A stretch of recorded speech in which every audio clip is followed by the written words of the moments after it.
So doing something slightly different than usual today, even though we are in episode 7, maybe 8 of D3 football player to D1 athlete.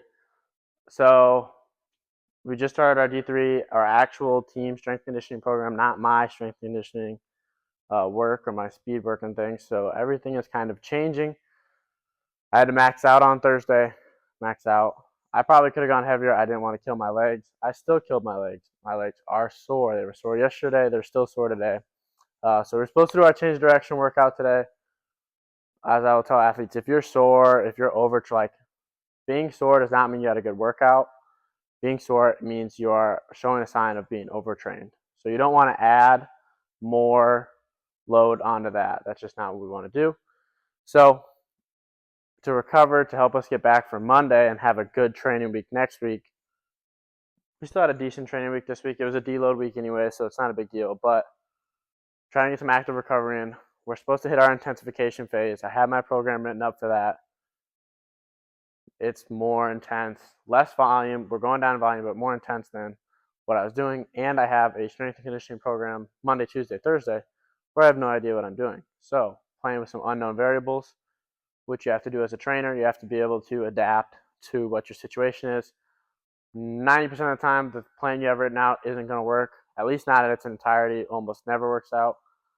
So I'll use a lot. Hopefully I had an entire program worked out for my next 2 phases, and now I just had to go rewrite something. Right? I really had it planned out for the entire year for myself.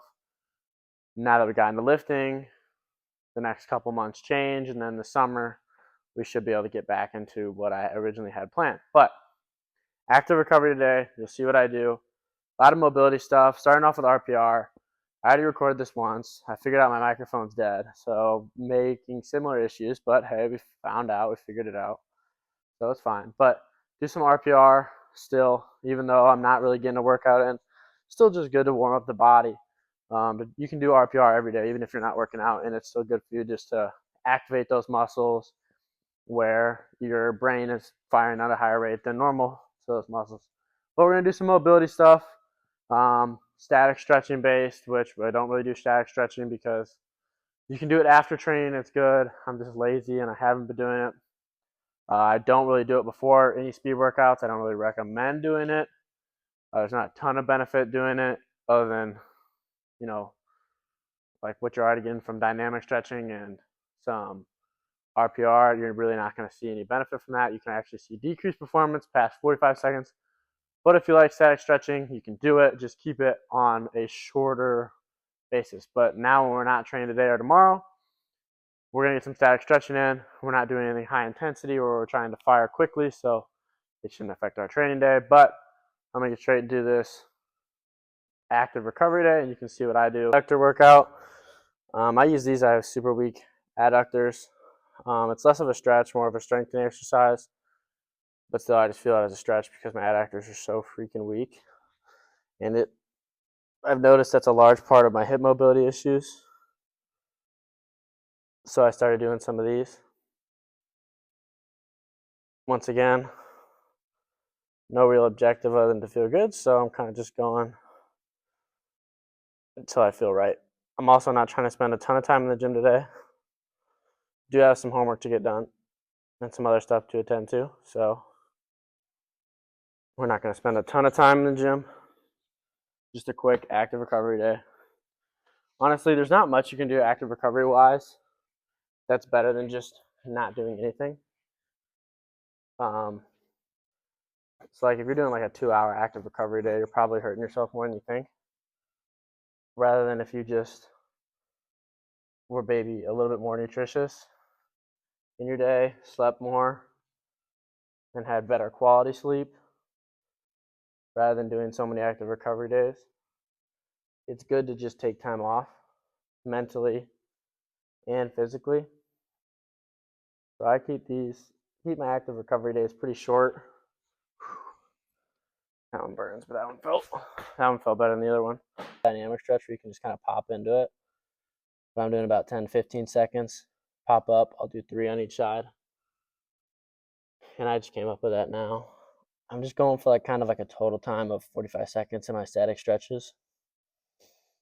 That's kind of how I'm thinking. But everybody's a little bit different, so some people this might not be as much an issue for you. But you gotta attend to what parts of your body you're feeling it. Just listen to your body. Notice what you're doing. Notice what you normally feel when you're sore and things like that, and you'll kind of get a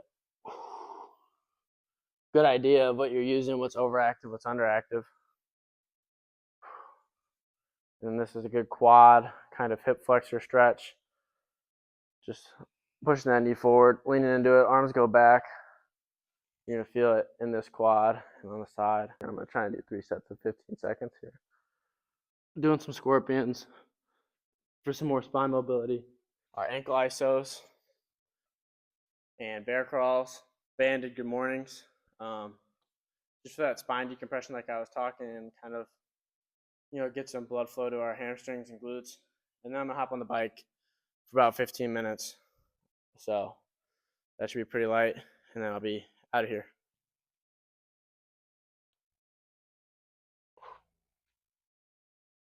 So we did our 3 ankle isos pretty much like normal. The bent knee one, I only did 1:40 because my quads were dying about a minute in. Pushed as long as I could, but got 1:40. But you can pretty much do your ankle isos normally. You can do these every single day. I mean, your feet are there to handle a ton of volume, so I'm going to train the feet like normally. Like, it's just simple. Like the other stuff I probably can perform well. I can still do my ankle isos to the best of my ability at the same performance level I would be, so I continue to do that. It just, logical reasoning plays into that kind of factor. So hopping into our banded good mornings, just decompressing the spine, very light load with the band, kind of accelerating us down, feel it in my hamstrings and explode up, but we're pretty slow and controlled here. Nothing super neurally taxing is the goal today. More local stimulation. So you'll notice I'm not really firing as hard as I normally would. I'm not going slow. I'm still getting all the way through the motion. But there's no point in doing a lot of neural activation today. We're actually trying to keep our neural activation low because lifting that heavy can be very taxing, and then doing a lot of speed workouts on top of that, trying to get right by Monday. That's just our only goal. Our bear crawls, it's really just something that I like to do that feels good for me. I'm making sure I'm getting intentional movement in a smart manner. We're not going super fast.